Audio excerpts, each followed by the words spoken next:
아, 뭐, 이 영상을 찍게 된 이유는 약간, 제가 이 모든 주식을 사든, 어떤 자산을 사든, 그때 샀던 기억들을, 어떤 감정으로 사고, 어떤 방향으로, 어떤 이제 전략으로 앞으로 어떻게 대응할 건지를, 기억하고자 영상을 찍게 된 것 같아요. 어, 저는 어찌됐든 개미치고 많으면 많고 적으면 적은 정도의 예, 투자금을 지금 크립토 시장에 좀 과감하게 들어왔습니다. 왜 그랬냐면 기존에는 사실 그렇게 이 시장에 대한 믿음이 없었었어요. 누구나 그랬겠죠. 뭐 설왕설래 말이 많았죠. 뭐 사기니 뭐니 아직은 시기가 안 맞는다니 여태까지 수많은 화폐를 대체하려고 수많은 그런 것들이 나왔지만 언제 그랬냐는 듯이 우리 기억 속에 없어진 것처럼 이 시장도 그냥 단순한 폰지 사기였을 것이다 라는 얘기가 있었죠. 그렇지만 1월 11일자로 바뀌었습니다. 왜냐? 미국에서 ETF로 이것을 인정을 한 거예요. 그러면 어찌됐던 얘네들은 이거를 규제를 하고 그리고 또 자기네들 중앙정부에서 이거를 관리를 하겠다는 소리예요. 왜냐? 실질적으로 이런 운영사들이 이 ETF를 팔기 위해서 비트코인을 소수들이 대량으로 구매를 하게 되면 어찌됐던 중앙처가 생기는 거예요. 이거에 대한 주체가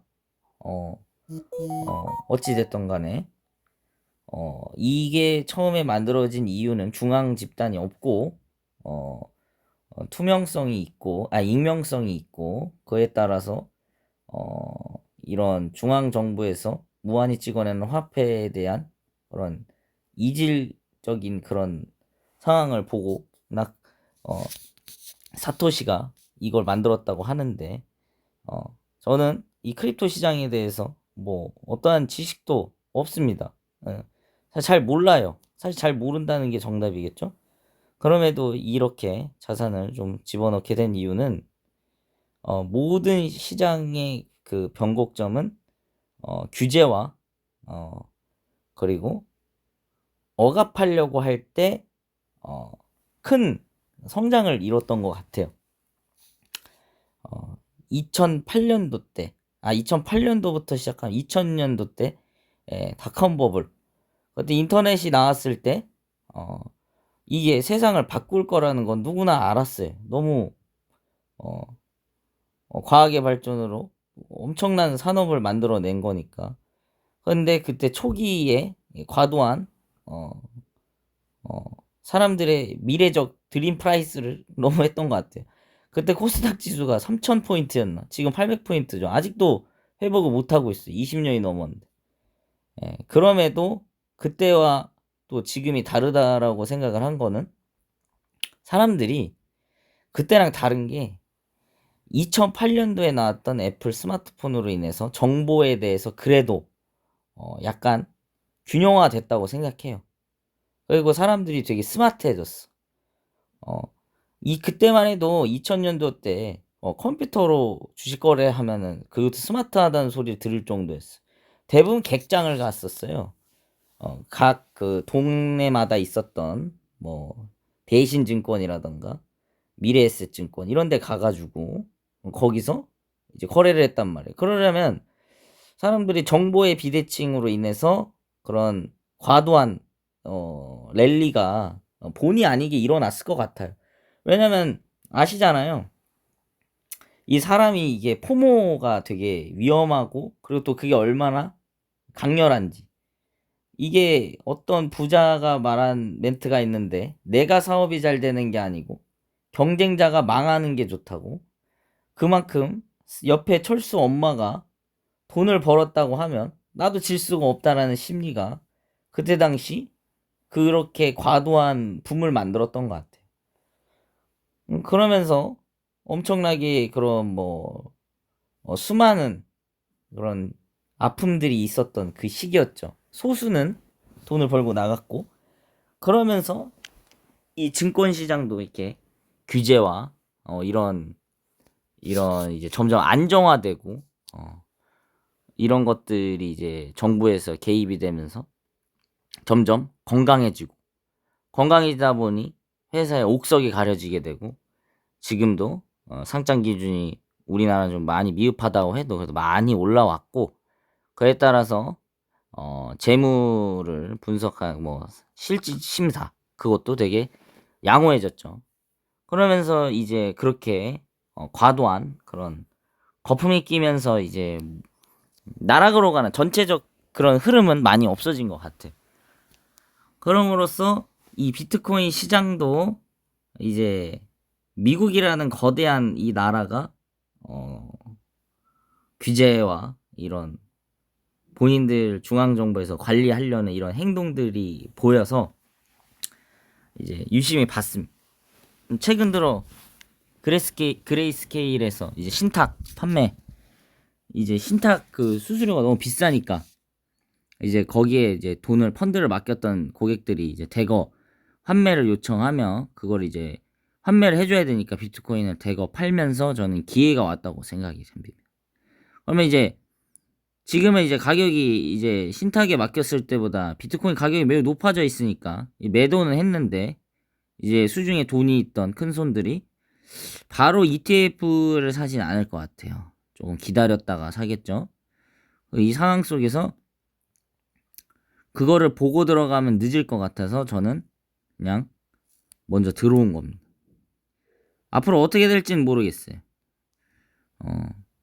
뭐 이 돈이 뭐 완전히 휴지 조각이 되면 여러분들도 보고 꼬셔 하면서 웃으시면 되는 거고, 잘 되면 잘 되는 대로 축하해 주시고 정보를 같이 나눠줬으면 좋겠습니다. 보면은 아주 족보도 없이 샀어요. 비트코인 좋으니까 수량 제일 많죠. 뭐 이건 제일 유명한 거니까. 그리고 제가 크립토 시장을 하는 이유기도 하고요. 이더리움은 ETF 승인 기대로 산 거예요. 왜냐면 이 비트코인은 중앙처가 없어. 이제 만들어지겠지만 앞으로 이제 계속 소수에 의해서 비트코인이 계속 모여지게 될 거고, 비트코인에 관련된 법을 형성할 거고, 그에 따라서 비트코인 초기에 만들었던 사토시 나카모토가 죽었다면 무덤에서 뛰쳐나올 정도로 원통한 일이 일어나겠지만, 오히려 이런 개미들은 더 좋다. 우리가 이걸로 뭐 엄청난 무슨 기술력을 접목시켜서 뭘 할 건 아니잖아요. 어찌됐든 이 자본에 대한 차익을 노리고 투자를 하는 거니까, 실질적으로 나라가 이렇게 나라단에서 운영사단이나 이런 쪽에서 관심을 갖고 관리를 하면 좋죠. 가격 관리를 말하는 겁니다. 이더리움 같은 경우는 오히려 중앙처가 있죠. 이 회사가 보탈릭이 만든 코인이고, 그래서 오히려 ETF에 더 적합하지 않나 싶어요. 비트코인보다도 더. 물론 이론적으로 무한 발행이긴 하나 그렇게 무한 발행을 할 리가 없고, 그리고 중앙처가 정확하게 있고, 그리고 사용처도 투명해. ETF로서 더 맞지 않나. 비트코인은 2100만 개가 끝인데 이제 채굴이 어느 정도 끝나면 ETF를 팔려면 비트코인을 매수를 한 상태로 팔아야 되는데, 그러면 비트코인 가격이 계속 올라가야 되잖아요. 계속 사야 되니까 올라갈 거 아니에요. 그럼 운용사 측면에서 그런 리스크를 감당하면서 계속 매집을 할까? 왜냐면 비트코인이라는 이 본질적인 것이 누군가 이 특정된 그 운용사들만 살 수 있는 것이 아니잖아요. 우리도 지금 살 수 있고, 옆에 누나도 옆에 철수 엄마도 살 수 있고. 그러면 얘네들이 가격이 올라가면 올라가는 대로 가격적으로 방어도 좀 쉽지 않고, 얘네들은 그거 갖고 있으면 미실현 손실이 날 거고, ETF를 아무리 판다 해도 가격 변동성이 매우 클 거고, 그러면 오히려 이더리움처럼 컨트롤이 가능한 이런 자산이 더 ETF로서 매력이 있지 않을까. 그래서 이것도 조만간 ETF가 되지 않을까. 물론 바로 되진 않겠지만 앞으로 봤을 때 될 가능성이 농후하다고 생각해서 저는 이더리움을 샀던 것 같아요. 리플은 어찌됐던 금융 서비스에 대한 그런 획기적인 그런 아이디어를 냈고 실질적으로 아주 오랫동안 이 사업을 계속 유지하고 있어서 미래적 관점으로 조금 담았습니다. 체인링크는 여러 사실은 미나랑 체인링크랑 세이 이거 시바이누 이거 잘 모릅니다. 그냥 미나랑 세이를 좀 봤을 때 이런 관점이 있어요. 이더리움은 ETF적 관점인데 기술력은 미나랑 뭐 세이 뭐 수이 이게 뭐 처리 속도가 더 빠르다고 하더라고요. 솔라나가 이제 이더리움 킬러라고 하면서. 근데 제가 봤을 때 항상 산업이라는 걸 봤어요. 유심히. 아닌 것도 있지만 대체적으로 우리 그 모텔 플랫폼 여기어때가 원조가 아니었어요. 야놀자가 먼저 했었지. 근데 여기어때가 더 개선해서 파일을 먹었잖아요. 그리고 아이템 매니아 뭐 게임 좋아하시는 분들 아이템 매니아가 원조가 아니었어요. 아이템 베이가 해킹 사건이 일어나서 물론 그런 이슈가 있었지만 아이템 매니아가 점유율 다 먹고 그냥 1등이죠. 뭐 배달의 민족도 말하면 뭐 하겠습니까? 요기요 독일 회사죠. 요기요가 먼저 들어왔었죠. 근데 배달의 민족이 우리 민족의 그 정서에 맞게 좀 개조를 해가지고 냈더니 걔가 우리나라 1등이 된 거죠. 물론 팔았지만 이제 요기요 회사에 8천억인가? 그러면서 이런 앞으로 파생된 시장에서 이런 것들이 점유율이 조금만 늘어나도 뭐 10백억까지는 아니겠지만 좀 가격적인 우위를 주지 않을까 해서 소액으로 조금 담아봤습니다. 세이는 괴롭히고 있네요. 뭐 시바이누 뭐 이거는 사실은 이거를 왜 샀냐면은 500만 원인데 뭐 많다고 할 수 있겠지만은 저는 진짜 이 코인 시장을 보면서 이런 뭐 개떡 같은 말도 안 되는 코인도 이 시가총액이 7조네. 왜 7조일까? 사지 않으면 사람들이 이걸 알아보려고 안 하거든, 사람이. 사실 원래 습관이 잘못됐습니다. 알아보고 사야 되는데 대부분 그러면 심도 있게 보지를 않아. 왜냐, 난 전문 투자가가 아니니까. 그러면 일단 사서 물려서 우리 모두의 얘기죠. 물려서 그때부터 공부를 한다. 그거를 좀 많이 느꼈던 것 같아요. 주식시장에서는 꽤 오랫동안 했는데 시드 3천으로 시작해서 대략 한 20억을 만들었습니다. 이건 차차 거래 내역을 보여드리면서 저희 일대기를 얘기를 해줄 건데 그때 당시 어떻게 투자했냐면 공부 뭐 안 했습니다. 간단했습니다. 간단하게 재무지표는 누구나 뭐 볼 수 있으니까 재무지표를 보고 하락한 종목에서만 봤어요. 항상 상승된 종목은 안 봐. 왜냐? 비싸니까. 그리고 물리면 답도 없어. 그런 종목은 보지도 않아. 그래서 21년도에 많은 기회를 놓쳤지만 어쨌든 저는 그런 신념이 있었기 때문에 원칙이 있었기 신념이래. 누가 들으면 민족이 열사인 것 같아. 원칙이 있었기 때문에 살아남았던 것 같습니다. 항상 가격이 엄청 빠졌어. 계속 빠져. 그거에서 이유가 없는데 빠진 거를 샀어요. 아주 종목이 잘 안 나와요. 대부분 이유가 있어서 빠져요. 근데 간혹 외부적인 영향으로 가격이 빠지는 게 있어요. 한 가지 예를 들면 원자재 값 상승. 근데 이 회사 캐파가 그대로고 영업이익이 잘 나와요. 근데 순이익이 꺾였어. 그러면은 이 회사가 문제가 있는 게 아니잖아요. 그럼 그런 회사는 원자재가 어느 정도 안정화가 되면은 당연히 매출액이 다시 올라올 거고, 그러면 그땐 애널리스트들이 뭐라고 하냐? 아, 이제는 턴 어라운드다 이러면서 좋게 써줘요. 그럼 가격이 올라와요. 대부분. 그러면 그때 팔아요. 그때 욕심 안 부립니다. 과감하게 팔아요. 더 갈 때도 있어요. 뭐 막 10배 간 것도 있어요. 실리콘 웍스라고 지금은 사명을 바꿨지만 중간에 말도 안 되는 가격에 팔았어요. 지금 최종 가격을 보면. 근데 후회 없습니다. 그렇게 계속 거래를 했었거든요. 이유 없이 빠진다? 과감하게 산다. 물론 분석하고 아까 했던 얘기들 예를 들면 뭐 예를 들면 물적 분할 이슈. 물적 분할 하지도 않았어. 근데 물적 분할 할 것 같다고 가격이 빠져. 근데 그 회사 돈 잘 벌어. 그러면 그런 걸 사는 거죠. 가격이 빠질 이유가 안 되니까. 심지어 이번에 정부에서 얘기했죠.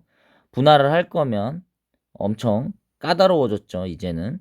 그래서 이제 인적 분할, 물적 분할 이거 쉽지 않습니다. 그러니까 더 좋은 투자 환경을 만들어주는 거예요, 정부에서. 금투세도 없어진다고 하고 대주주도 완화하고 그런 것들 잘 참고해가지고 저는 그때마다 시드 비중을 조절했던 것 같아요. 몰빵을 하진 않았습니다. 분산 투자 그리고 분할 매수 무조건 그렇게 했던 것 같아요. 근데 꼭 어떤 사람들 분산 투자한다고 삼성전자, 하이닉스, 뭐 동부하이텍 이렇게 담는데 그건 분산 투자가 아니죠. 반도체를 그냥 다 나눠 담는 거죠. 그거는 아닌 것 같아요. 전혀 다른 종목을 사야죠. 경기 민감주, 경기 방어주, 성장주 이렇게 배당주라던가 이런 식으로 포트를 짜놓는 거죠. 그런 식으로 저는 투자를 했던 것 같아요. 그래서 연도별로 수익률을 보면 그렇게 크지는 않는데 이게 오랫동안 투자를 하면서 복리가 좀 무서웠던 것 같아요. 그러면 계속 불어나더라고요, 자산이. 조급해하지 않고. 그래서 놓친 기회 중에는 2차 전지를 많이 놓쳤는데 저는 참고로 중국 유학생이라서 2000년도 이제 중반 때 2005년도 2010년도까지 있었었는데 그때만 해도 전기 오토바이가 중국인들은 이미 상용화가 돼 있었어요. 자토바이라고 중국 유학 나오신 분들은 알 거야. 뭐 대학생들도 뭐 그 자토바이 한 대씩 무조건 있었어요. 그래서 전기차, 그러니까 이제 자동차가 나온다고 해서 그게 안 될 거라고 생각하지 않았어, 솔직히. 근데 이게 저는 어찌됐든 그게 어느 정도 산업화가 그러니까 이게 양산이 돼야 된다고 생각했는데 양산이 될 수가 없다고 생각했어요. 왜냐면 그게 돈이 안 된다고 생각을 했었어요. 아니 굳이 내연기관이 이제 이미 꽉 잡고 있는데 굳이 내가 그걸 불편하게, 왜냐면 자토바이 불편했거든. 배터리가 겁나 무거워요. 그거 들고 막 집까지 올라가서 전기 충전하고 그랬어야 됐어. 그러니까 너무 불편한 거예요, 그게. 그래서 저는 솔직히 그냥 휘발유 오토바이 탔었었는데 말이 샜네요. 하여튼 그러면서 이 전기차. 전기차는 사실 이거 배터리 충전도 이게 만만치 않을 것 같은데 우리나라 전기비가 싼 것도 아니고 그래서 그때 좀 관가하면서 무시를 했고 중간에서도 이건 거품이야. 왜냐면 양쪽 완화로 인한 돈을 찍어가지고 물론 가시적인 실적은 나오긴 했지만 그걸 그래도 외면했어요. 그냥 이건 말도 안 되는 가격이다. 왜냐 가시적인 성과가 나왔어도 가격 밸류가 PER이 먹히지 않았던 시대이긴 하겠지만 너무 말도 안 되는 막 100배, 200배도 있었어. 그건 좀 아니라고 생각해서 투자 안 했거든요. 물론 10번 중에 한 번씩 이렇게 잭팟이 터지는 게 있지만 저는 오랫동안 앞으로 주식 투자 원데이 투데이 할 게 아니기 때문에 오랫동안 해야 되기 때문에 원칙대로 그런 고퍼주는 좀 피했던 것 같습니다. 근데 이제 시대가 좀 바뀌어가고 있는 것 같아요. 그래서 이 비트코인을 투자한 것 같아요. 어떻게 됐냐면 제가 봤을 때 고퍼주가 저퍼주로 전환될 때 팔아야 된다라는 생각이 들더라고요. 그러니까 이미 먼저 시장이 너무 똑똑해진 거야. 옛날과 달라.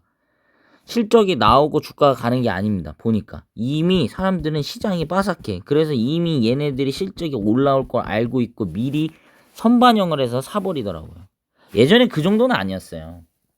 선반영이 있긴 했었는데 소수에 대한 그런 정보였고 그에 따라서 이제 어느 정도 실적이 가시화되고 거기서 이제 앞으로에 대한 영업이익이 더 나올 건지 안 나올 건지를 판단해서 투자를 했었거든요. 근데 지금 너무 빠른 거예요. 왜냐 2008년도 스마트폰이 나오면서 정보가 그래도 균등해졌어. 질적인 정보가 균등해졌기 때문에 사람들이 웬만큼 똑똑해요. 그래가지고 이제는 이 비트코인이라는 시장도 이건 전 세계 사람들이 하는 거잖아요. 그렇기 때문에 예전에 고전적인 방식으로 이거를 좀 바라보면은 마지막 기회도 놓치겠다 해서 저는 이렇게 과감하게 좀 들어간 겁니다.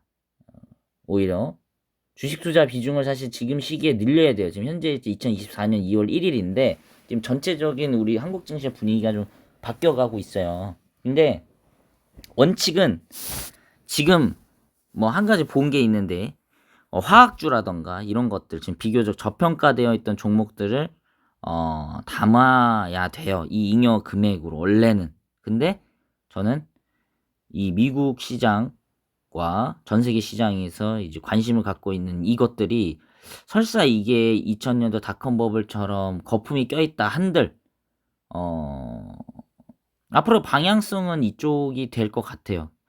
이거를 또 항상 그렇게 생각하잖아요. 이 비트코인 투자하면서 사람들이 항상 의문인 거. 이게 과연 실생활에 이게 될까? 근데 저는 이런 단계는 넘어간 것 같아요. 실생활에 안 되는 것 같아요. 도움이. 근데 왜 그러냐면은 금이랑 비슷한 것 같아요. ETF가 된 상황에서. 이제는 이거는 자금의 어찌 보면 인플레이션의 방어 목적으로 이제 좀 바라봐야지 이거를 뭐 모르겠어요. 뭐 크립토 시장에서 지금 전문직으로 종사하고 계신 분한테 모욕적인 말일지 모르겠지만 아직은 멀은 것 같아. 뭐 비트코인만 해도 결제가 바로 안 되더만요. 엄청 이게 실시간으로 안 되어 있고 솔직히 솔직히 좀 더 귀찮게 해가지고 뭐 카카오페이라든가 네이버페이로 결제해버리면 되지. 굳이 뭐 비트코인으로 이미 선진국 정도 되고 이제 뭐 그런 데에서는 비트코인으로 결제하는 데는 거의 없잖아요, 사실. 예. 그러니까 사실 그런 용도는 아닌 것 같아. 뭐 이런 개발도상 국가나 이런 달러를 접하기 어렵고 금을 좀 가질 수 없는 곳에서는 접근성이 또 용이하고 그런 조세 피난처나 뭐 이런 방식으로 많이 쓰이겠지만 대부분 나라에서는 이거를 그냥 좀 어찌됐든 인플레이션 방어 용도이지 않을까.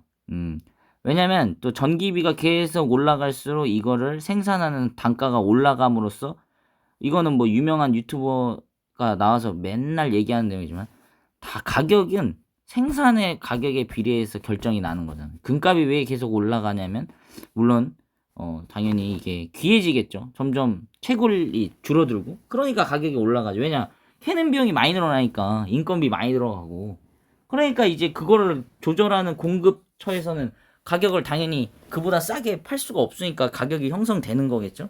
비트코인도 하나 캐는데 한 4천만 원대가 든다 하더라고요. 그럼 앞으로도 전기차 때문에도 계속 수요가 늘 거고 전기비는 안 싸질 것 같거든요. 그러면은 계속 가격이 올라가겠죠. 저는 그걸 믿고 있습니다. 너무 망언일 수도 있고 웬 듣보잡이 와서 이런 얘기 할 수도 있지만 뭔가 저도 이런 말을 믿습니다. 과연 너무 많은 정보를 알고 너무 많은 거를 지식을 알고 있으면 과연 돈을 잘 벌 수 있을까? 저는 오히려 많은 지식이 돈을 버는데 방해가 된다고 생각해요. 심플하게 생각해야 된다고 생각해요. 이런 시장일수록. 지금 21년도, 20년도에 이제 올라타지 못해서 고통받은 사람들 많이 있을 거예요. 왜 고통받아? 나는 뭐 잃지도 않았는데. 잃지도 않은 게 고통받은 거죠. 그러니까 지금 주택 가격이 영끌 해가지고 다 고점에 산 거 아닙니까? 사람들 심리가. 응? 나만 못 벌었어가 더 힘든 거예요. 괴로운 거고. 저는 그래서 이제는 맨날 가치주나 찾으면서 낮은 수익률이지만 꾸준히 버는 것도 중요하지만 이번에는 기회를 놓치고 싶지 않아서 미래의 저에게 보내는 이런 메시지를 저장을 해두고 운이 좋으면 제 영상을 보고 용기를 얻고 사시는 분도 있을 거라 생각해서 허접하지만 유튜브에 제 영상을 한번 올려보는 겁니다. 뭐 자주는 못 올릴 것 같고 가격이 비트코인이 많이 하락할 때 또 나타나서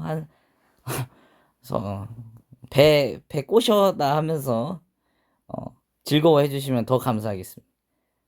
욕을 먹을수록 반대로 가더라고요. 장난이고요.